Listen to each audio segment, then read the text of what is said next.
And there's this myth in our culture that it shouldn't feel hard sometimes in a relationship. And so that's not true. All couples have conflict. There are friction points in every single relationship. And the presence of those does not mean that you have a bad relationship. The goal here is not to be in a constant state of bliss. It's really about learning how to work through those moments when it does feel more challenging so that you can reconnect and come out stronger on the other side. I'm your host, Dr. Lisa Marie Bobby. I am dually licensed as a psychologist, and I'm also a licensed marriage and family therapist. In addition to being a therapist, I am a very proud board certified coach. I practice evidence-based coaching psychology in addition to psychotherapy. So I'm glad that you're here with me. And don't forget to go ahead and whatever podcast player you are listening to this on right now, subscribe, follow if you're watching this on YouTube, and connect with me on social media. Dr. Lisa Marie Bobby on Instagram. We should be friends. I think that there is this myth in our culture that if you are having problems in your relationship, it means that you're with the wrong person or that you are not fully compatible, right? And that there is this, no, that's the way things are always going to be kind of mentality, so that, you need to get out of here, versus a counterpoint, which is, people change and grow and evolve. People work on themselves. And when they do, particularly in service of their relationships, things can feel pretty different, particularly if it's a relationship that people feel committed to and have a desire to have it be better. I will also say that people are who they are, and there are limits in terms of how much people can change, but that people can always grow into, I think, better and healthier versions of themselves, and certainly acquire relationship competencies, skills, abilities that we don't just naturally have. We need to develop these things in ourselves over time if we want to have good relationships with anyone. So that, I just wanted to be real transparent, is the framework that I'm coming into this conversation with. Research from Dr. John Gottman, who is a phenomenal researcher in the field of marriage and family therapy, shows that, first of all couples have conflict. There are friction points in every single relationship. And the presence of those does not mean that you have a bad relationship. It means that, the difference between couples and healthy relationships versus unhealthy relationships, it's not the friction points, it's not the conflict, it's just how they manage those moments, how they start and how they end, and, what happens in the middle, it's how you handle it. So just tuck that away. But also, he has a lot of research showing that something like 70% of relationship conflict is about unsolvable problems, meaning that they are matters of style and taste frequently, and that they're not going to change. They are problems that are, air quote problems that are connected to the way that people are, differences in personality, differences in values, difference in perspectives, differences in preference that are valid, and that we need to expect some of these in every relationship. The difference between really healthy, happy relationships is to have a lot more positivity than negativity. And that starts with being able to amplify what works and do more of the happy, good feeling parts, minimizing those friction parts, but not trying to avoid those altogether or make them all go away, because that's not really possible. We can use those friction points as moments to understand ourselves and understand each other more deeply, and use this as a guide to help us create authentic intimacy that is respectful and compassionate, but we're not going to make it all go away. So one of the ideas that I have for you is to start, as of now, getting curious about what is going on inside of you when you feel annoyed with your partner. Because when we experience other people as being frustrating or annoying, we get very other focused, right? It's like what they're doing or what they're not doing or how they're doing it or your tone, right? I mean, like that's a point of much contention. But to like take the view off your partner for just a minute, turn it back on yourself and like, what is this saying about me and my preferences, my values, the things that are important to me? Because clarity often hides inside of irritation. Whenever we have an emotional reaction to anything, it is connected to something bigger.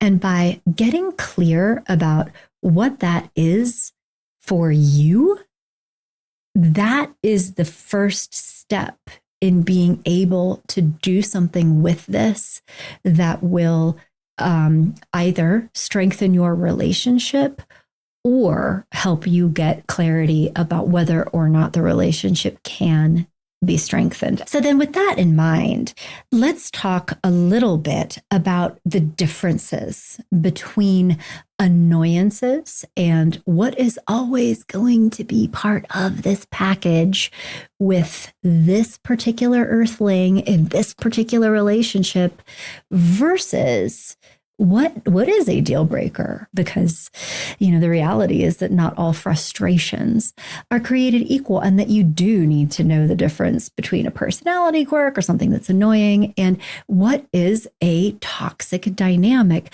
but not confuse those.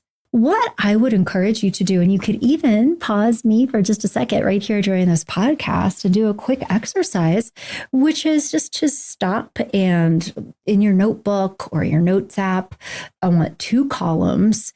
And one column is things that are annoying. Actually, we're going to make this 3 columns. Column 1 is things that are annoying that I really hate. That's column 1. Column 3 is going to be deal breakers. This can never happen again. This is not sustainable and I won't do it. That is like column 3. But then maybe column 2 is, I'm not sure. Further exploration is required. And just do a brain dump. Maybe column 1, the wet towels on the bed thing. My husband doesn't do this, but I actually do that. And he gets very annoyed with me about that. So, just put that on the list. The way they talk to me, some of what we do in the relationship, like, things that are not fun. That goes in the middle column. I don't know where to put that. The way that they handle XYZ, that time that they flipped out and screamed at everybody. Maybe that goes in the deal breaker column. So whatever it is. And also think about, to take it just a step further, it's not just the behaviors, but it goes back to that first thing. What does it mean? Those are things that we need to pay attention to and ideally do something about, but also, things that go into that middle category around maybe a curiosity category. And things in this category might be, I really don't like this. I would like this to be better. I'm not fully sure how I feel about it. I am not sure if this is something that we could work on, like need more information. Things might go in that middle space. But it's important to do this because when we have a bunch of these things that are accumulating, it tells us a lot about the relationship, but it also explains a lot about the way that we feel globally. One of the things that frequently emerges and that you might notice yourself is that 2 pieces of this.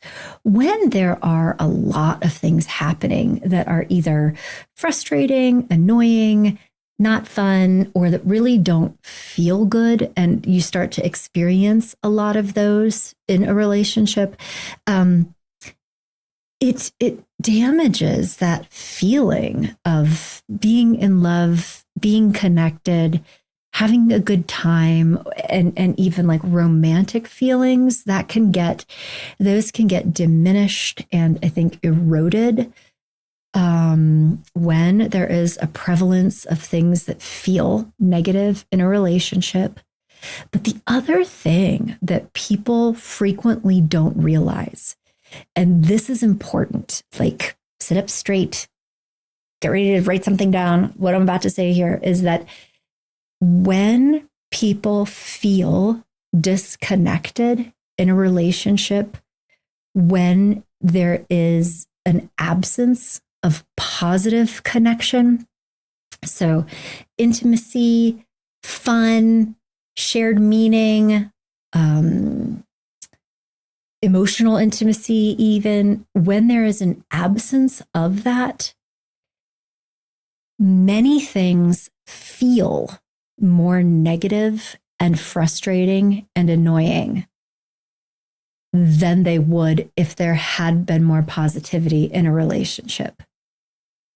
So, like, we can point to negative things happening in a relationship as like the reason that we feel disconnected, but that sometimes is putting the cart in front of the horse. The reality is that when you're having a good time and you feel connected to people and there's this like positivity in the relationship, we don't even notice that they didn't use the chip clip before putting the things back into the cabinet, or that they left the laundry in the washing machine and now it needs to be washed again because it's moldery. Like, people in happy relationships also have all of those same annoying things happen all around them because they are cohabitating with imperfect humans just like you are.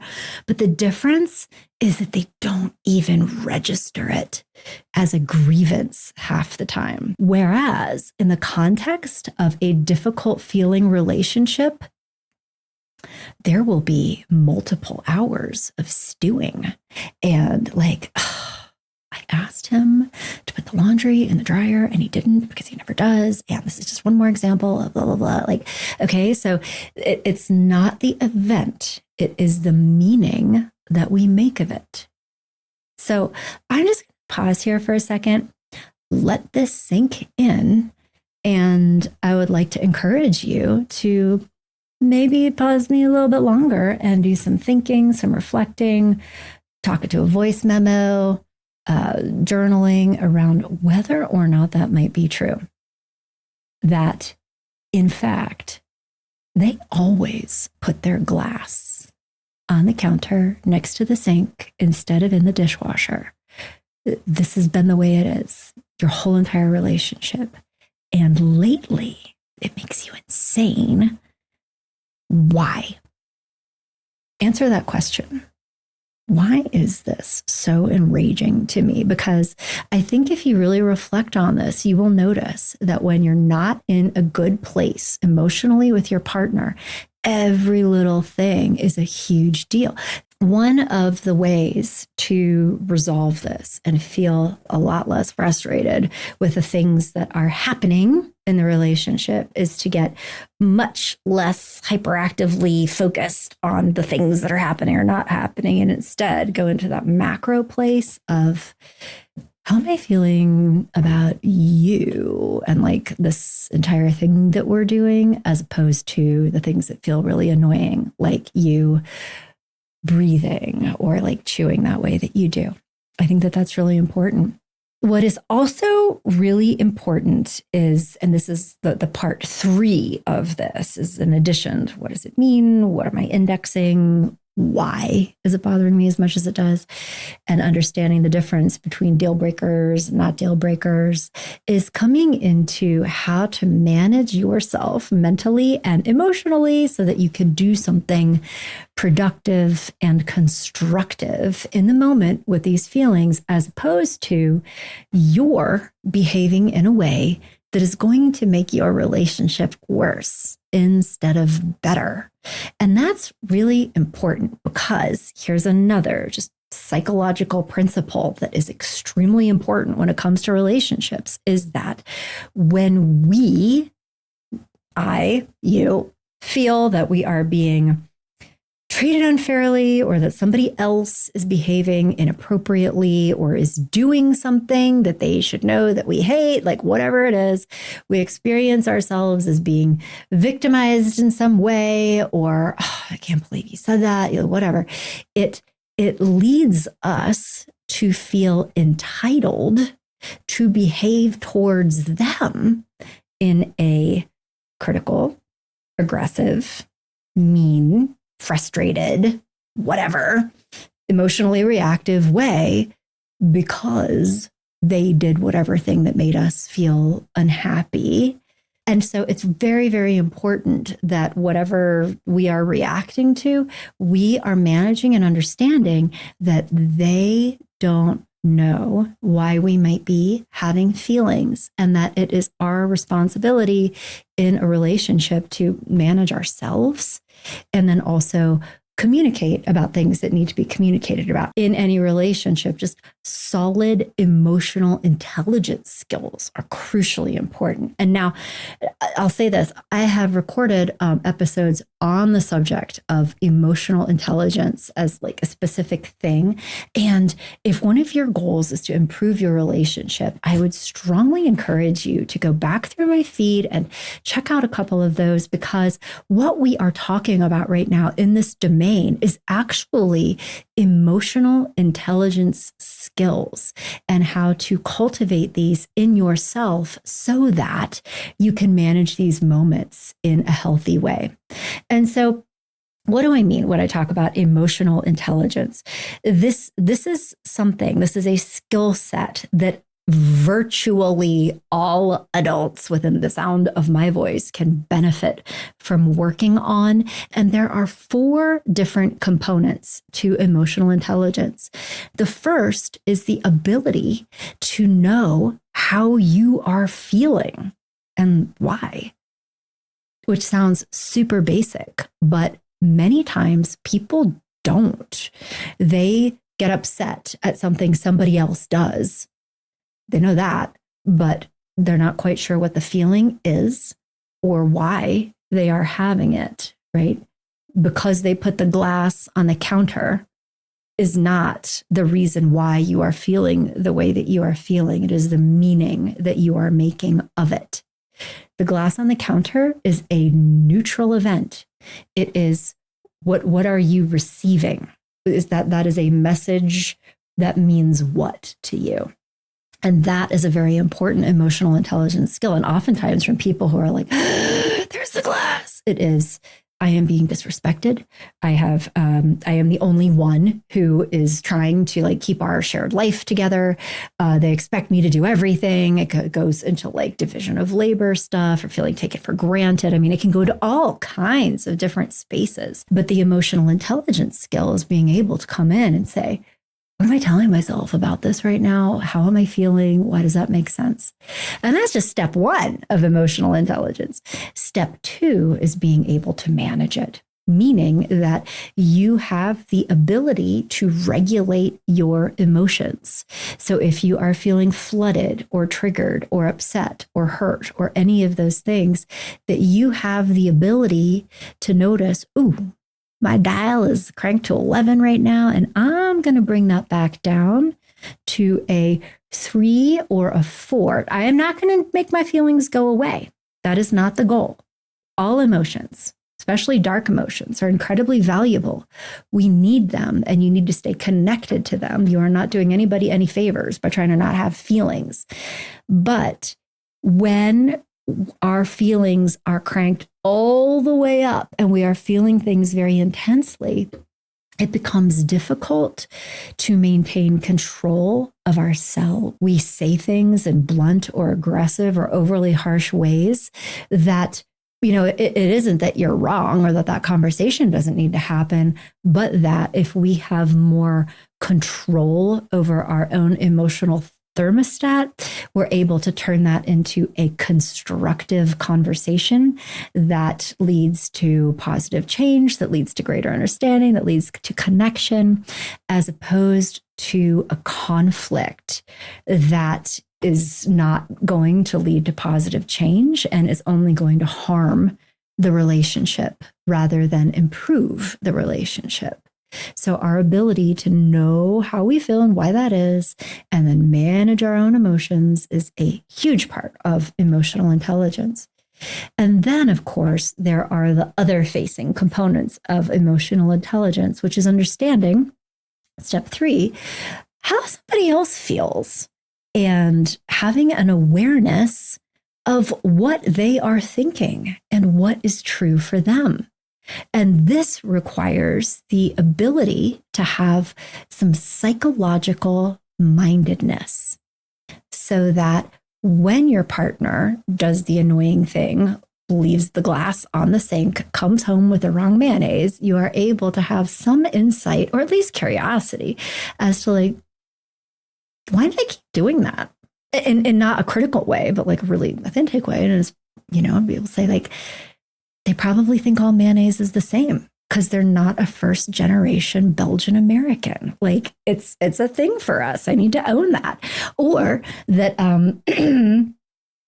they put the glass on the counter. They don't think of it at all, probably. And I'm like, they might be thinking, oh, maybe I'll use that glass again later tonight. And so I'm just going to put it here for now. It's not on the coffee table, right?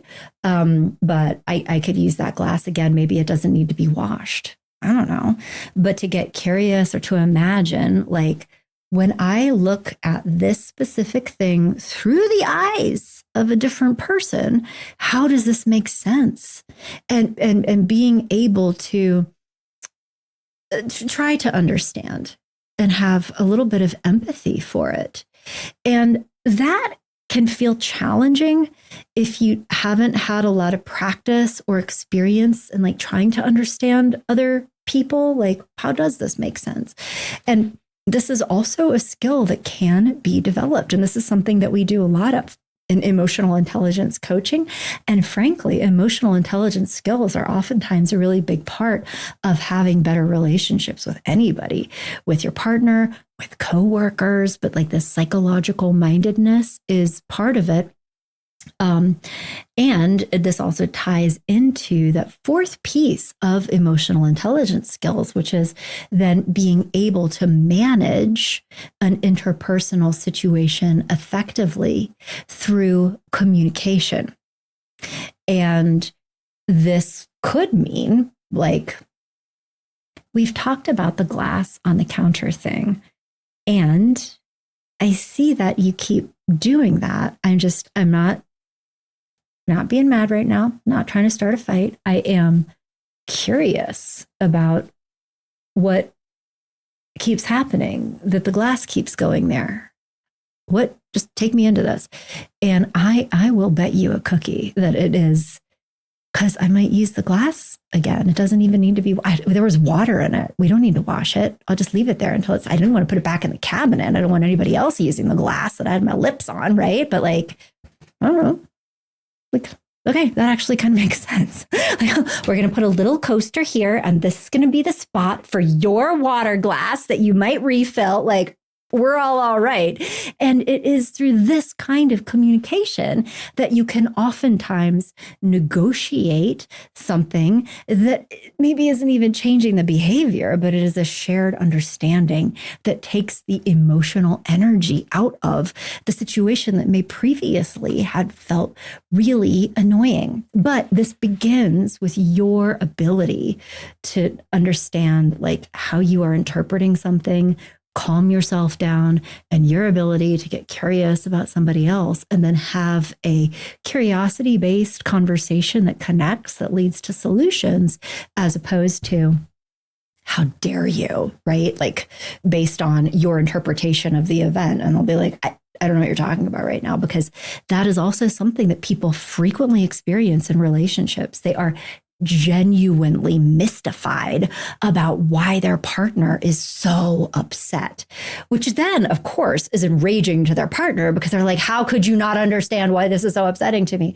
But people, I think, don't realize how embedded they are in their own perspective and how they're not really trading information, so to speak, or like letting each other into their point of view in a way that people can understand. And this is particularly true when things turn into fighting situations, right? Like when there's active conflict, when it's turning into an argument, it becomes very, very difficult to really take in somebody else's point of view, because whenever any of us are feeling attacked or accused of things, like our natural response is to fight with people and get defensive or shut down, withdraw, and avoid the conflict. Like that happens too.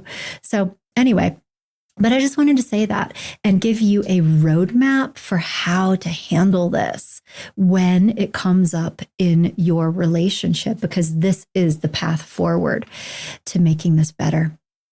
Okay, so before we end, I promised you more information around like what can get better versus things that can't. I said this many times on the show, but I'm going to say it again, is that I always worry about talking about things on the show from my perspective, because I worry that I make it sound easier than it actually is to do.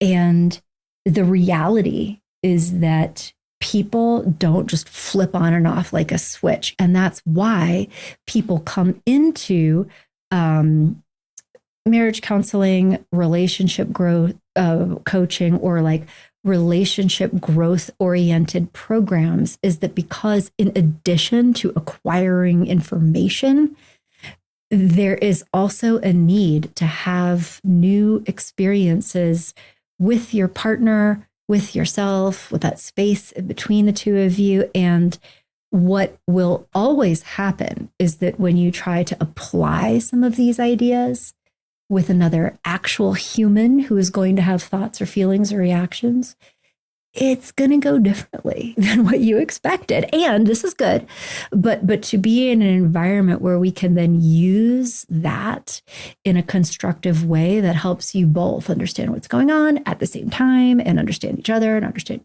yourselves. Like this is experiential, and it also unfolds over time. I mean, the ability to do the things that we've just been talking about in the first part of this episode, like, you know, if a couple is struggling with those things, or there's a lot of annoyances happening and they need to rebuild their connection and practice emotional intelligence, I mean, that is like a multi-month trajectory.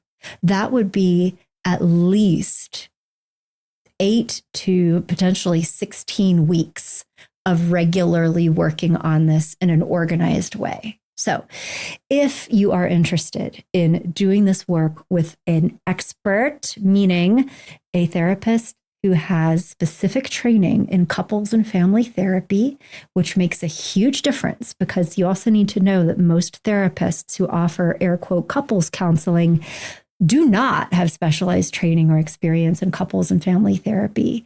And it makes a huge difference in outcomes. So in my practice, we are doing depth work and certainly have specialists, but it's really a coaching model that is like, okay, this is where you are.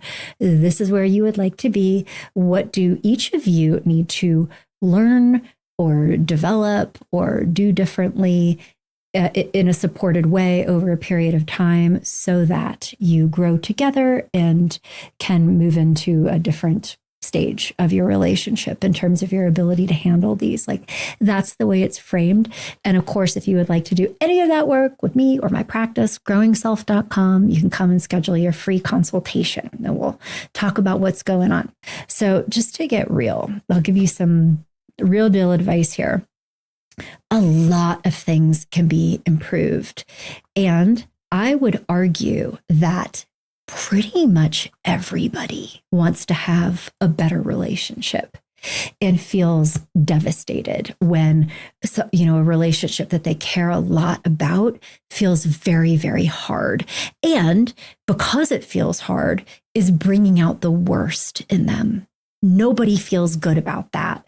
And so I believe with all my heart and soul that when people are given the opportunity to really like dig into this and understand each other and work on it, especially with the right support, I mean, understanding that people don't typically get that support. Like we're all just doing the best we can, which, sometimes has regrettable outcomes. Okay. So like we need to have grace with each other. And I believe that people want to do the work. I see it happen all the time. And so many things can be improved. Communication can always be improved. We can rebuild intimacy. We can teach people how to cultivate more positivity in relationships, learn skills that help them manage conflict. Again, we're not going to get rid of conflict, but it's how we handle this, how it ends. Those are solvable problems. Those are actionable skills. We can create shared meaning. I mean, there are so many different things that can be done. But what we can't do is force someone to care about the same things that you do. Now, we can find a middle path. I don't think that both people need to care about the same things in a relationship necessarily in order to have a good relationship. So, I mean, there's lots of places to go there. But you cannot force someone to move into a space of reflection, learning, ownership. Like being willing to work on things is not something that you can make somebody else do. Although I will say that many times when people don't want to work on stuff is because they have been disappointed and heartbroken and they don't believe that it would matter, that if they tried again, they would just get hurt again and they don't want to. That's a thing. If you're in that kind of situation, I would actually recommend something called discernment counseling or discernment coaching, which is not counseling for the purpose of repairing a relationship. It is a type of counseling/coaching that is intended to help two people get clarity about whether or not a relationship can be improved. Like the goal here is to understand, is there enough commitment on both sides? Do people understand what the problem is and what would be required to fix it? And then making informed choices about whether or not that's something that they want to do. So if you're with somebody who's like real checked out and has one foot out the door and who has not given you any indication that they want to work on things, and you are confident that things need to be worked on, if this is going to be a relationship that you stayed in, I would very much encourage you to seek out discernment counseling or coaching, understanding that this is not a modality that even most marriage and family therapists practice. This is something that we do at Growing Self. And so if this is landing, come to growingself.com and make an appointment for a consultation. But I also just want to say that the emotional repair and the desire to work on things is really important if the relationship has been feeling frustrated for you. And also that if you don't do anything, it's not going to get better. If you want your partner to initiate this and are feeling frustrated that they're not, that it comes down to you. Do I care enough about this that I'm willing to make the appointment, go talk to somebody or initiate a conversation with them? And of course, if they are completely resistant, that's a good opportunity for you to get some support, get clear around your values and what it is that you want. And also, I'll just say, if you've been together a really long time, you have a shared history, you have kids together, you have shared life together, you have real estate. Like, I also believe that you should find out what is possible before throwing in the towel. And many times people who have been having bad experiences in relationships, particularly over a period of time, can come to believe that positive change is not possible. And you might be right, and that's okay. But I've also seen situations where people have made that assumption and ended a relationship without giving the other person the opportunity to understand the gravity of the situation and understand that we can't keep going in the way that we have been going. I don't want to do this with you anymore. And so let's at least find out if we could improve this. That sometimes people don't have the opportunity to have that conversation. Because in my experience, again, a lot of times if people really understand how serious this is, they'll be like, oh, thank you for telling me how you feel. Yeah, let's see what we can do here. And again, this is where outside help makes a huge difference. Now, of course, if you are in a patently abusive relationship situation, if you are in danger, if your children are in danger, power and control stuff, and even financial control, this is not a situation that you should go to couples counseling for. In fact, a competent couples counselor would not work with you if they suspected active abuse. It is dangerous to do that. Instead, I would encourage you to get support from an outside agency, a really great one. It is free, available 24/7. It is called thehotline.org, thehotline.org. You can go to their website. They have 24/7 chat. You can text them, you can call them, and immediately get connected to a trained domestic violence counselor who can talk with you about your situation, do a safety assessment, and help you put together a plan so that you and your kids can stay safe. They can connect you with housing, legal representation if you need that. There are a lot of resources available there. So I would encourage you to get in touch with that if it's really a safety issue. Now, one last free resource that I will put in front of you, because we talked about so many different things today.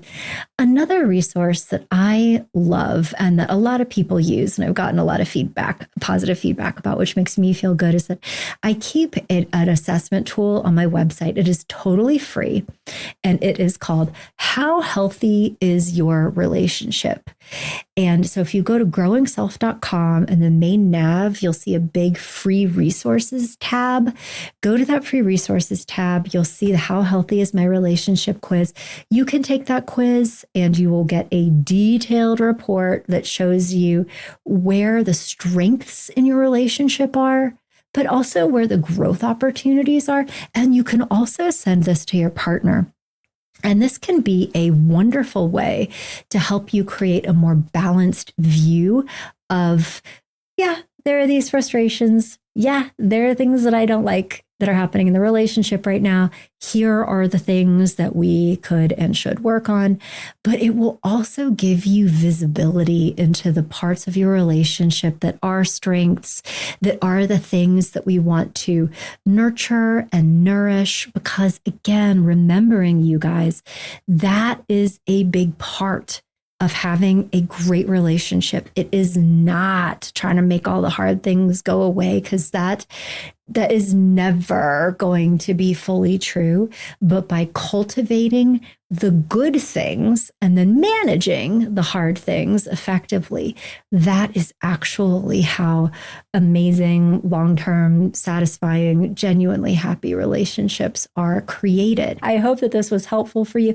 And if you have follow-up questions for me related to anything that I shared in this episode, or related topics you'd like me to speak to, or specific questions that you'd feel comfortable having me address on the show, lay it on me. Go to that Let's Talk link in the show notes of this show to let me know what's on your mind.